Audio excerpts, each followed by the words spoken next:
আজকে দুপুরবেলা আমরা তিনজনে রেডি হয়ে যাচ্ছিলাম একটা নিমন্ত্রণ বাড়িতে। হঠাৎ করে দেখছি না প্রচণ্ড গরম পড়ে গিয়েছে, তাই না? আর ভালো লাগে না, কারণ সাজগোজ করতে তো ইচ্ছা হয় না, ঘামে তো সব শেষই হয়ে যাচ্ছে। আর দুপুরবেলা না আজকে প্রচণ্ড গরম পড়েছিল। একটা জিনিস লক্ষ্য করেছো, আমার বাবু ওর বাবার মাথায় মাথায় হয়ে গেছে। ক্লাস সিক্সে পরে ওকে দেখে বোঝা যাবে। এই হচ্ছে আমাদের নিমন্ত্রণ বাড়ি, বাড়ির খুব কাছাকাছিই ছিল। আর জানো তো, সব থেকে এই প্রথমবার আমি কোনো নন বেঙ্গলি নিমন্ত্রণ বাড়িতে খেতে গেলাম। কারণ এর আগে আমি সমস্ত বাঙালিদের নিমন্ত্রণ বাড়িতেই খেতে গিয়েছি, এই প্রথম আমি কোনো নন বেঙ্গলি বিহারি বাড়িতে খেতে গিয়েছিলাম। ওদের প্রথমেই ছিল শুক্তো, আর সব থেকে বড়ো কথা কী জানো তো, আমাদের বাঙালিদের শুক্তো আর ওদের শুক্তোর স্বাদ সম্পূর্ণ আলাদা।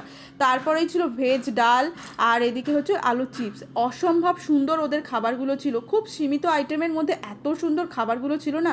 আর ওদের খাবারের স্টাইল বলো, সমস্ত কিছুগুলো সম্পূর্ণ আমাদের থেকে আলাদা।